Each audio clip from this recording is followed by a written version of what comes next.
Good evening, everyone. For anyone tuning in this evening, this is information tonight we're presenting in the next half hour that many parents and grandparents across Ireland have been asking for.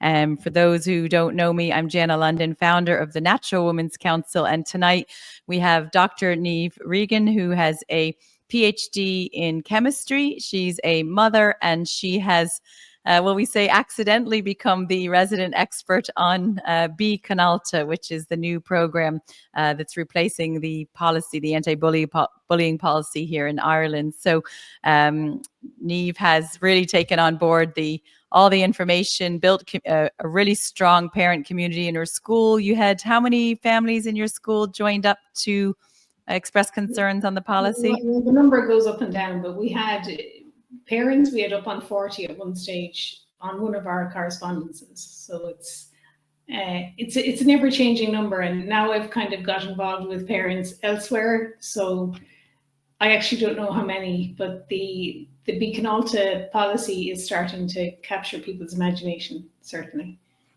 Yeah, it is. There's big concern. So tonight we hope to keep this to under 30 minutes because obviously parents are very busy and people get switched off when the podcasts go too long. So this is really time sensitive. This is happening in schools now. So we're going to talk about what the policy is. We're going to talk about the concerns, but most importantly, the action that parents and grandparents can take if people have concerns about this. So I'm going to pull up the slides, Niamh, that you did, and this is the here, and we can upload this on our website as well. So this is the Bi Cinealta overview, and I'll turn it over to you, Niamh, to go through the details. So I won't be long on these. This is just, I want to show what the training that the Department of Education is doing and how that training is showing up at school level at the policy, in the policy documents. So the first slide there was just the kind of introductory slide that IJA, who are the professional development body for the teachers, this is what they're using when a principal and normally one other staff member goes to the education centres for training to write their Bi Cinealta policy. And they leave training that day with the kind of boilerplate text for their Bi Cinealta policies, and then they can add in bits and pieces relevant to their own school. So this slide here, I used this at the conference, Jana, and I think this is the summary of Bi Cinealta and why it is kind of problematic, and it's showing how it is done and when it is coming and all of that. So the plan is that this school year, every school, primary and post-primary, are ratifying their Bi Cinealta anti-bullying policies. They are to be implemented in the next school year, which is 25-26. And when they're ratified, they are the bottom left little box there clearly shows that they must contain this language on identity-based bullying, homophobic, transphobic, cyberbullying, and so on. So, there are quite a few issues with the inclusion of this language, apart from the fact that there really wasn't consultation with anybody by the department on this. Parents were not asked about this. It's kind of a one-size-fits-all. Every single school is getting this, whether they want it or not. For parents who say that actually we don't want it, there doesn't seem to be an avenue created for families like that, which is how it's how I'm still talking about Bi Cinealta 5 months later. Bi Cinealta 5 months later. So if we move on to the next slide. And while we're moving, Niamh, just for anyone listening, like every school already has an anti-bullying policy. So the question is, why do they need to replace the current anti-bullying policy, which should prevent bullying and keep our children safe? And why do they need to replace it with this? And I think the information you're going to show us tonight clearly shows that it does align with the agenda that we've seen to push the transgender ideology and the LGBTQI plus issues into the primary school. Ex-Minister for Children, Roderick O'Gorman, said about 2 years ago that he wanted to bring transgender issues into primary school. This is exactly how it's being done. So here's the next slide there.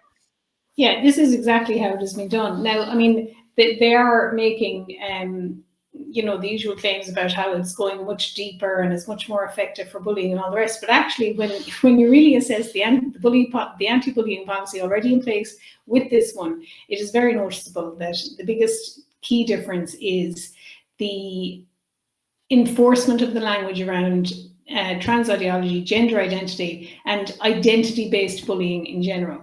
So that slide there is just a sample slide of the training the teachers would have got. This is about a child called Jamie, and there's various pronoun issues on that little story there.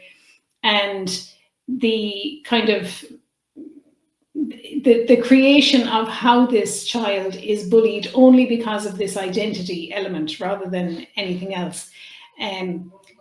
So it's very kind of brute force, gender identity, trans identity, non-binary topics.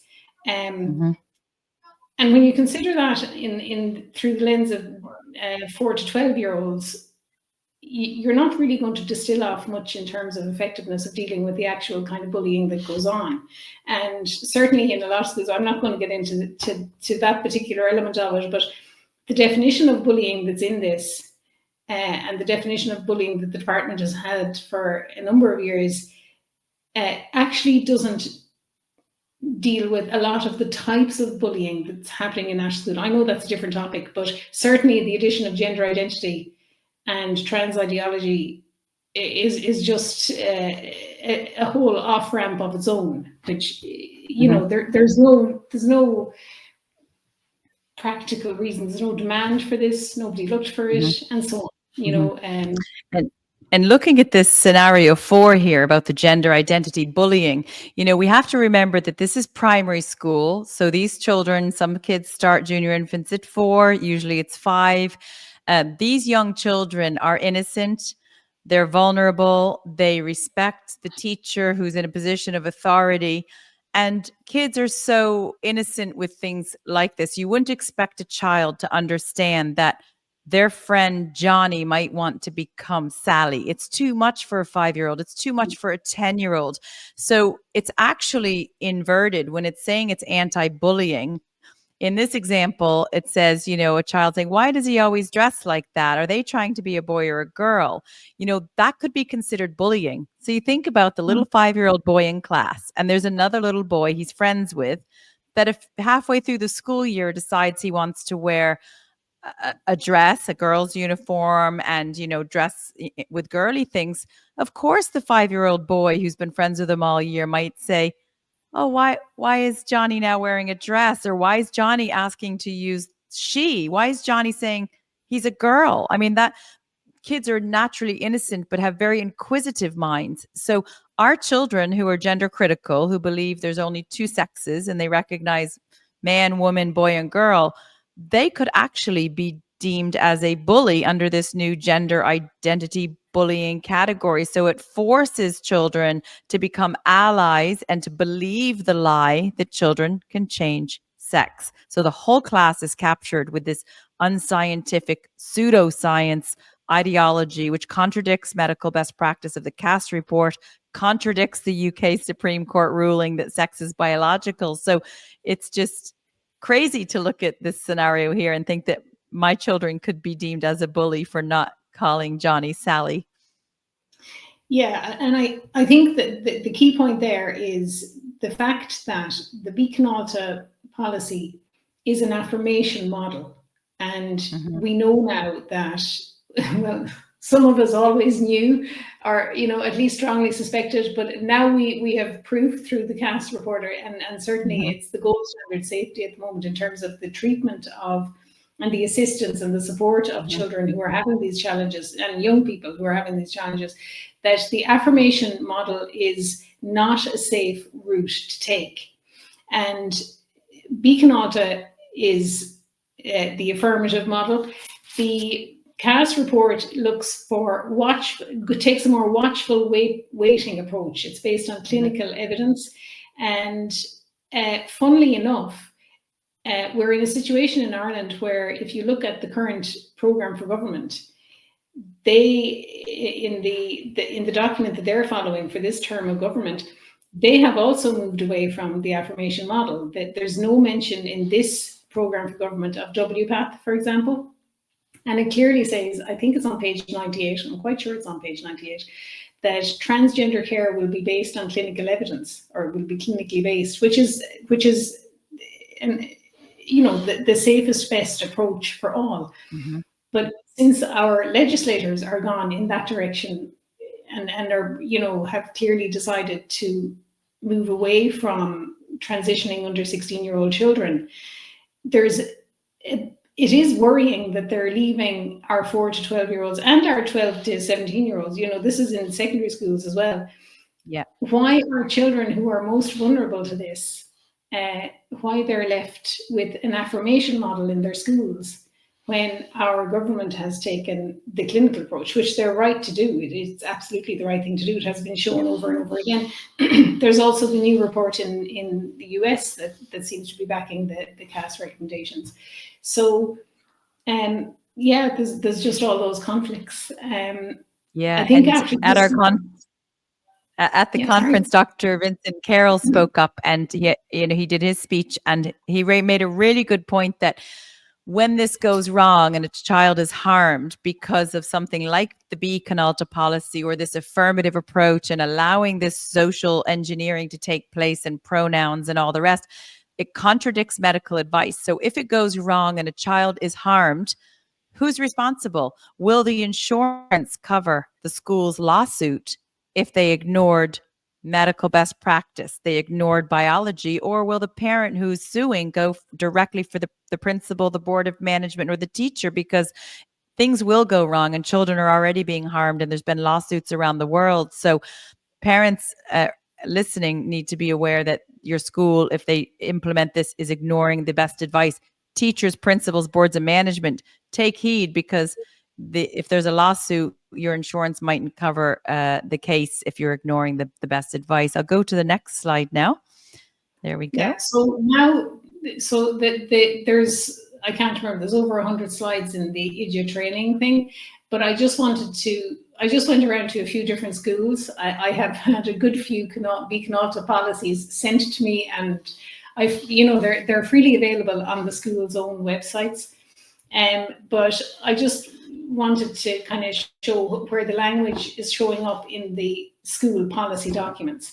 So this one came from a mother that I know. The top box there, both of these things are, both of these pieces of text are from the same policy. The top box there seems to show up in the vast majority of the new anti-bullying policies. That one seems to be cut and paste most. It's normally actually section B and preventing bullying behaviour. So it's really clearly cut and paste from whenever they met IDEA on their training day.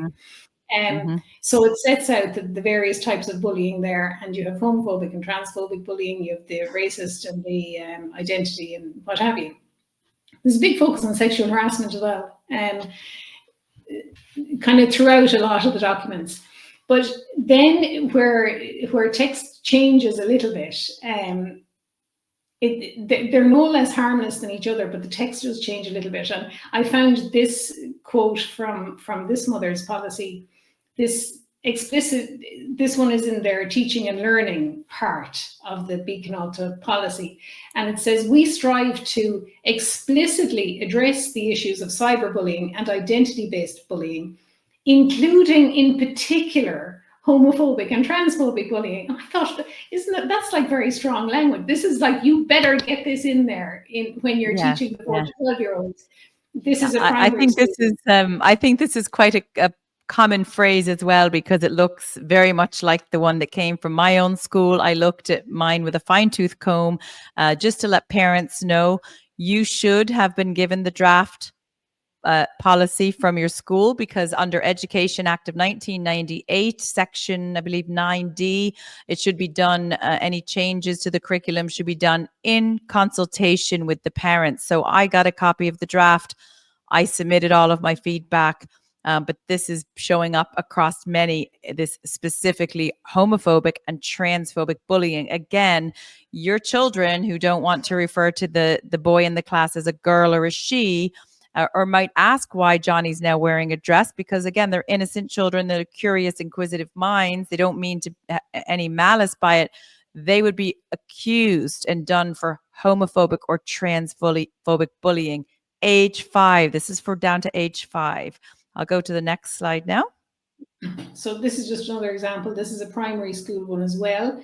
What I really find interesting in this one is the fact that they have this section, and they have strategies to prevent these bullying types, which is grand. And then they have a list, but they tell you at the top of the list that it's not an exhaustive list. So they have obviously implementation of the SPG curriculum, grand. Then they have the posters. So if it's not exhaustive, what else are we doing? What else is in this list? And what's the point of the list if you can't just provide what you're actually doing with this policy? My favorite bit, if my school comes to me and tells me that they are conducting a workshop for parents on this, I'm just going to book in straight away because I want to be at that event. What I am wondering though is if this was to occur in my family's school, they're conducting a workshop under the title of Preventing Homophobic and Transphobic Bullying to Young Children. And like just alone on nothing else, if you take out parent views, if you take out everything else, you can't teach transphobic bullying to young children without teaching them trans ideology. You know, it's just the basic language. You'd have to start with a definition of language. And at the very least, the CAS review says that to introduce this to children, it's not a neutral act. The pronoun thing is not a neutral act. It's just a disregard of the best safety standards that are available. It's socially engineering children. Not only is it socially transitioning children when they do decide they feel they're in the wrong body because of a class they went through, or being taught they can be a boy, girl, neither or both, as our little genderbread person said. So not only is it transitioning them if they are confused, but teaching them all of this is socially engineering the child. And that's really dangerous territory. I'll go on to the next slide there. Well, this one is from a post-primary school. This is Bi Cinealta, post-primary school. I have worked quite closely with the teacher on a few Bi Cinealta things. So we were talking about this as well. And within their Bi Cinealta policy, now again, all the Bi Cinealta policies are going to say they're going to fully implement the SPG curriculum, right? At post-primary level, the junior cycle SPAG program is remarkable. It certainly doesn't need any more help from Bi Cinealta with the ideology that's in that program, except of course the Bi Cinealta thing brings it a cross-curricular and a whole school approach. But her one says that the full potential of the SPAG and RSE curricula will be exploited to combat bullying. Now, the full potential of the SPAG programs at second level is a lot of gender identity. It's a lot of trans ideology and queer theory. And she also connected that to the junior cycle SPAG specification and their definition of gender, which is, I love when they do these kind of definitions. I like the word mess that you get. A person's felt internal and individual experience of gender is how they start the definition of gender, and it may or may not correspond with the sex registered at birth. So when you take that definition of gender within the SPAG specification and bring it into your Bi Cinealta policy, for the full potential of this definition in SPAG, you're really kind of you're not really exercising best safety standards with children of an age that are going through their adolescence and the changes that go on at that age and stage. This is back to primary again. This is a ratified one. Now, a lot of them are just doing this, right? They put up a table and they list the types of bullying. And again, that was one thing that came up in a few discussions that were had. If you were prepared to ratify Bi Cinealta, the definition of bullying is problematic as it stands. But also, a lot of parents that I've spoken to have basically said, look, bullying is bullying. if you feel bullied, then it doesn't matter what type of bullying it is.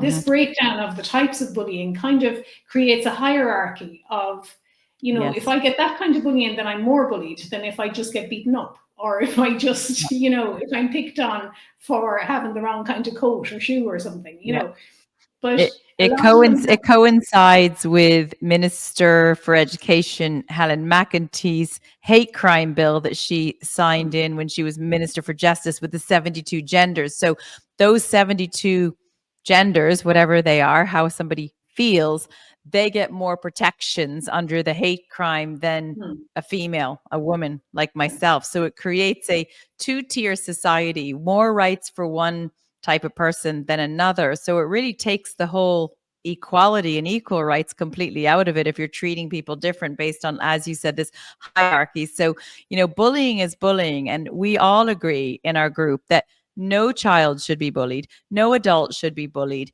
Everyone should be treated with respect and fairness, and children are naturally born kind.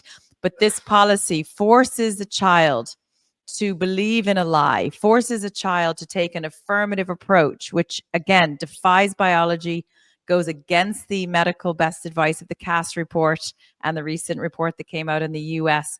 And it just contradicts common sense. A boy cannot be a girl and a girl cannot be a boy. We should never convince our children that that is the case. We should, teach them to love and accept themselves how they're born. So it's really shocking to see some of these types of bullying and these tick boxes. So I just want to look at the table there with the language that's used for some of these types of bullying. Within the Bi Cinealta documents, there is a big focus on identity-based bullying. And this one from this school has religious identity bullying. This is not unique to this school. There's a lot of references to it. And the language there is just not sufficient for the description of a religion. To me, if you have a religion, it's much deeper than simply an identity. It's the provider of your own moral compass, and it is something of the soul, and it influences greatly how you interact with the world and how you live your life. So at that level, that reductionist approach by the department to religion, it just dresses down what the practice of religion is for a lot of people. Then when you look at this from the policy level and how it's being carried out in schools, it is a simple fact that the vast majority of schools in Ireland, primary and post-primary, operate under the Catholic ethos. And now the department is enforcing the Bi Cinealta policy in all schools, regardless of parental views, regardless of the operating ethos, and so on. So they come with their ideological policy, they put it in a policy level, so it affects all students, and it basically diminishes the Catholic ethos to nothing, because the department have ruled this is what's happening, and the ethos is just totally conflicted with nowhere to go. So it is quite clear to me that the Department of Education is actually bullying the Catholic ethos out of our schools. And this demand for that to happen has not come from communities or parents. Nobody went to the department and said, you know what, I prefer this ideological approach to be part of the fabric of my children's school over the Catholic ethos that we have. Nobody requested that. Nobody wanted that. And that is what we are getting anyway. And the irony of all the terms about inclusion and all this, it actually becomes a very exclusionary practice, because certainly in my own case, if you try to get out of these elements of the Bi Cinealta policy at school, there simply hasn't been an avenue created for that. You can either as a parent or as a parent who wishes the Catholic ethos to be prioritized in a school that says it's running the Catholic ethos, there is no avenue and no answer to the requests for that kind of opt-out to be accommodated in our schools. So I think it is a fair observation to say that the bullying that's going on here is actually by the department on our ethos. And I think that needs to be at least addressed before full implementation of this can happen. Saw what Anyway, happened with the junior cycle. You know, thousands of parents pushed back and it was ignored. And we look at what's in the school books and we know they're not signed off on. We looked at what was in the library books and it was atrocious content. And, you know, anyone who's watching, if you want to learn more on our YouTube channel, we'd refer you and we'll put the description to that in our link, the link in the description. The Corruption of Education is a short series that myself and Eugene did podcast on, really showing where it's coming from, because it's not coming from the parents, it's not coming from the children, it's not coming from, you know, the teachers. This is coming from the United Nations, getting pushed down from the unelected bureaucrats like United Nations and European Union and the WHO. That's what this is all based on. So it's clearly an agenda. And if I could just go to the next slide, I'll just share how we can talk about how it really contradicts and undermines what we see here. So we talked about the CAT review. We talked, Sorry, Jana. Yeah, we've kind of covered a lot of this going through. I just wanted to have it in case I forgot any of them. I suppose the two things there that didn't come up that much, the parental choice. Well, I am, and a lot of parents are trying to access that choice to not have our children exposed to gender ideology and queer theory in school. And, you know, you get the usual kind of, everybody kind of trots out, parents can opt out of any part of the curriculum that they want. And be very careful with that. It's not in the curriculum. And the NCCR are going to keep the curriculum documents clean of this kind of language. There's a lot of language play going on in the specifications that they released for consultation. But so they make that argument, and when you actually go back in a school that has ratified this policy to get your children out of the influence of this theory, regardless of your ethos, regardless of your belief system, regardless of you saying, I just don't want it for my child, there is no avenue for that right now. And I suppose that's why I'm still talking about Bi Cinealta, because that, does it exist or not?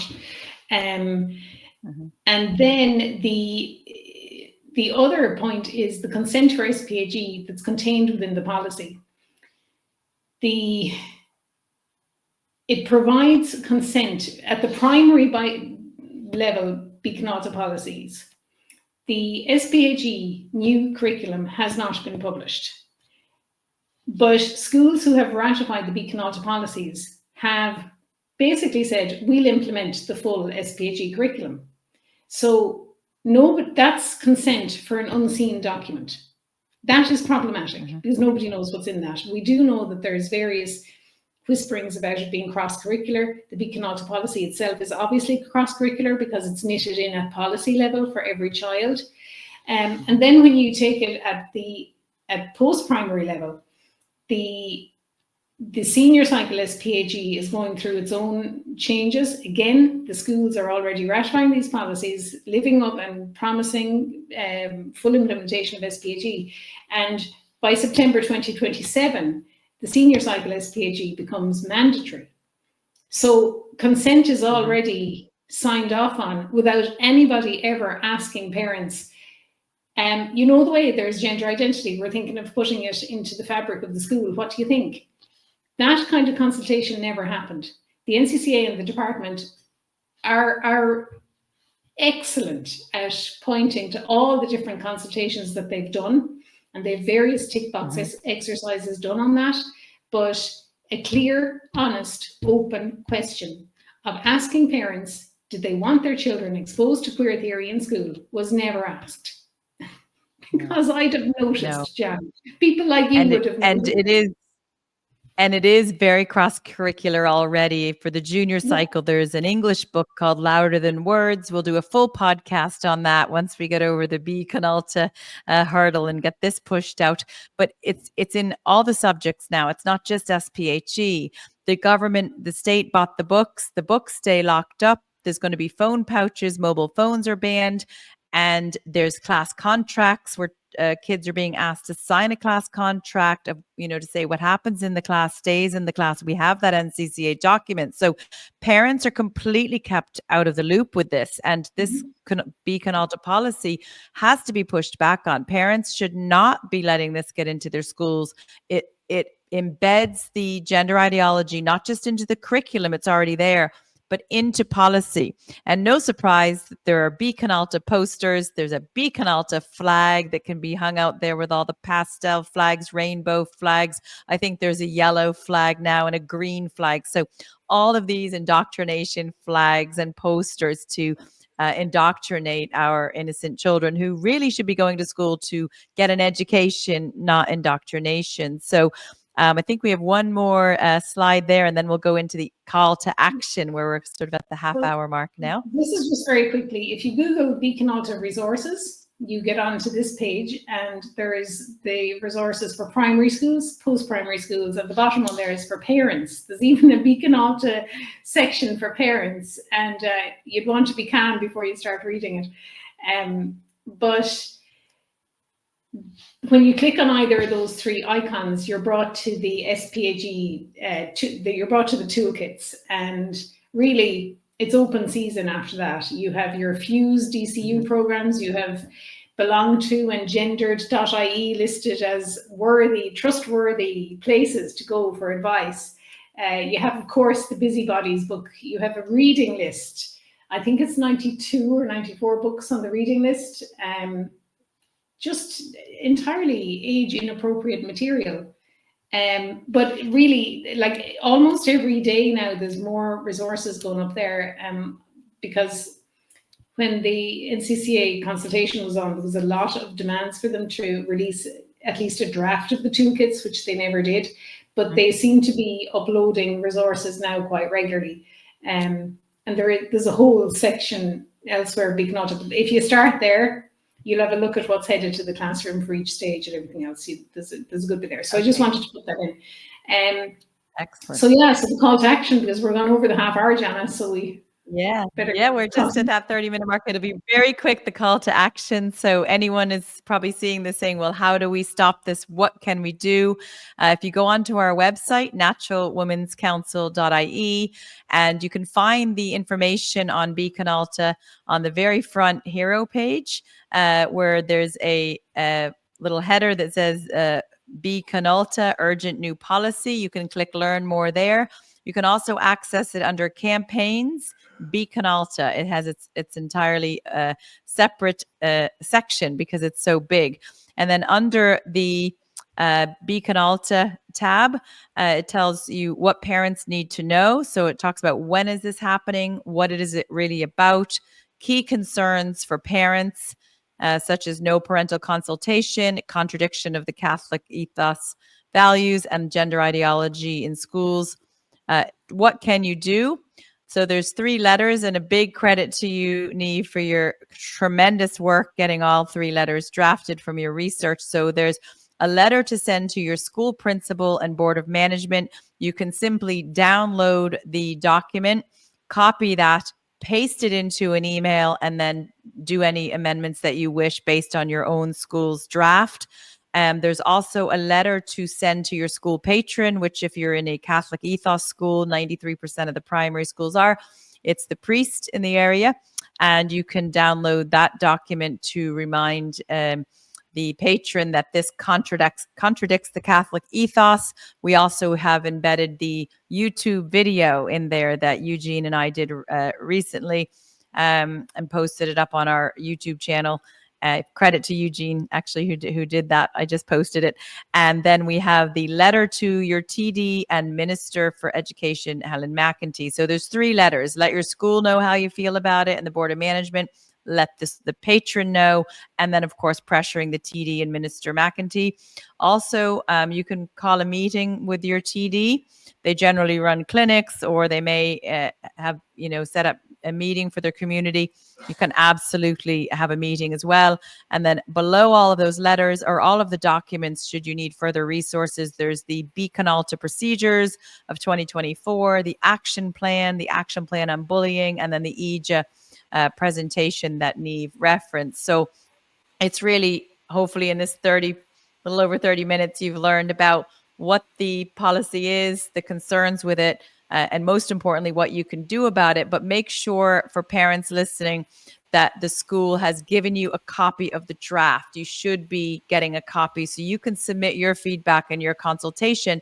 Even if they don't give you the draft, you can absolutely still send the letters, but you should be asking your school for that draft. So I think that's everything we wanted to cover. We're only 7 minutes over. Are there any other points, Niamh, that you want to end on to conclude for any parent listening? The only thing I would say is that if you have reservations about Bi Cinealta and the teaching of gender ideology and all that to your children in school, there are those letters there.